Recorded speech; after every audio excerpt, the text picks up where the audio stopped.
오늘은 조금 민감하지만 우리 모두가 한 번쯤은 생각해봐야 할 주제에 대해 이야기해보려 합니다. 얼마 전 한 외국인 관광객이 한국 여행 후 자신의 경험을 솔직하게 공유한 글이 온라인에서 큰 화제가 되었습니다. 그 내용은 아름다운 한국의 모습 뒤에 숨겨진 불편함, 바로 한국인의 무례함에 대한 이야기였습니다. 이 글은 호주인 관광객이 한국에서 겪었던 다양한 상황들을 구체적으로 묘사하고 있습니다.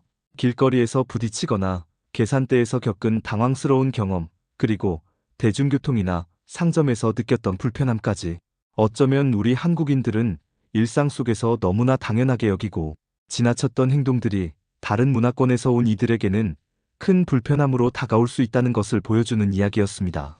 가장 먼저 언급된 부분은 바로 길거리에서의 보행 문화였습니다. 글쓴이는 사람들이 걷는 방향을 신경 쓰지 않고 부딪히거나 심지어 팔을 잡아 밀치는 경험까지 했다고 합니다. 특히 휴대폰을 보며 걷는 이들, 그리고 한쪽으로만 걷기 규칙이 지켜지지 않는 것에 대한 답답함을 토로했죠. 이에 대해 많은 분들이 공감하거나 혹은 한국의 밀집된 환경 때문이라고 설명하는 댓글을 달아주셨습니다. 사실 한국은 국토 면적 대비 인구 밀도가 매우 높은 나라입니다. 특히 서울 같은 대도시는 그 밀집도가 세계 최고 수준이죠. 좁은 공간에 많은 사람이 모여 살다 보니 자연스럽게 남과의 물리적 거리에 대한 개념이 서구권과는 다르게 형성된 측면이 있습니다. 부딪히면서 사는 것에 익숙해진 거죠. 하지만 익숙함이 예의가 될 수는 없습니다. 의도치 않게 부딪히더라도 가벼운 사과나 미안함의 표현이 없는 것은 분명 개선되어야 할 부분입니다.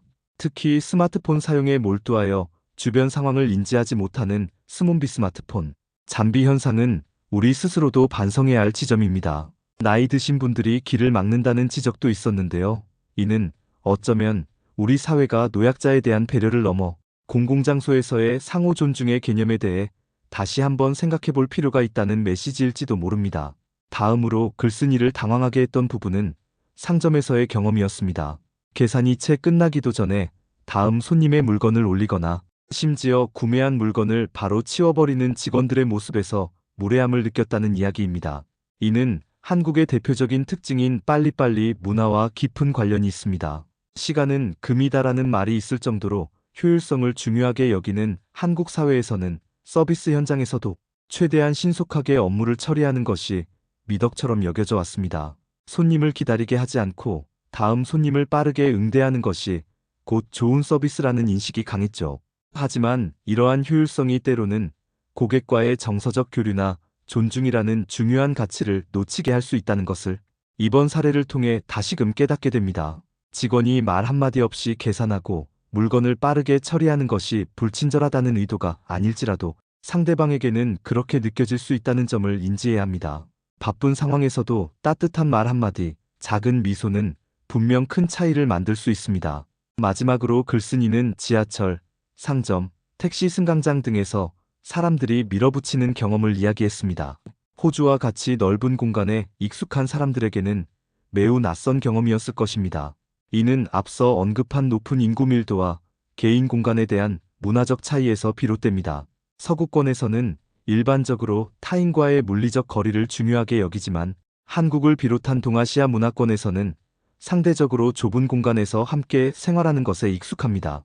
따라서 타인과의 물리적 거리에 대한 허용 범위가 넓고 때로는 의도치 않게 타인의 개인 공간을 침범하는 경우도 발생합니다. 하지만 줄 서기는 좀 다른 문제입니다. 질서를 지키고 타인을 배려하는 줄 서기 문화는 분명히 정착되어야 할 시민의식입니다.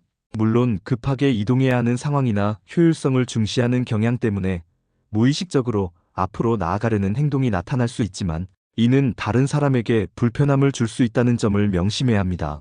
글쓴이는 마지막에 호주인으로서 제 개인적인 생각일 수도 있겠네요. 대부분 움직일 공간이 너무 넓어서 서로 그렇게까지 신경 쓰지 않는 걸까요? 잘 모르겠네요. 제가 너무 예민한 관광객인가요? 라고 질문을 던졌습니다. 결론부터 말씀드리자면 절대 예민한 관광객이 아닙니다. 문화는 상대적인 것이며 어떤 행동이 무례하다고 느껴지는 기준은 문화권마다 다를 수 있습니다. 글쓴이의 경험은 한국의 문화적 특성과 개인적인 공간, 서비스 개념에 대한 차이에서 오는 문화 충격이라고 볼 수 있습니다. 흥미로운 점은 이 글에 달린 수많은 한국인들의 댓글에서 우리는 자기 비판적인 시각을 발견할 수 있다는 것입니다. 많은 한국인들이 글쓴이의 경험에 공감하며 나도 불편하게 느꼈던 부분이다, 개선해야 할 점이다라고 이야기했습니다. 이는 우리 사회가 스스로의 모습을 되돌아보고 더 나은 방향으로 나아가고자 하는 의지가 있음을 보여줍니다. 물론 한국은 여전히 아름다운 나라이고 친절한 사람들도 많습니다. 글쓴이도 한국 여행이 너무 좋았다고 이야기했습니다. 한류 열풍과 함께 한국을 찾는 외국인 관광객은 점점 늘어나고 있습니다. 이들이 한국에서 아름다운 추억뿐만 아니라 따뜻하고 배려심 깊은 한국인의 모습을 경험할 수 있도록 우리 모두가 함께 노력해야 할 때입니다. 작은 변화들이 모여 한국을 더욱 매력적인 나라로 만들 수 있다고 믿습니다. 여러분은 이 글에 대해 어떻게 생각하시나요? 여러분의 의견을 댓글로 남겨주세요.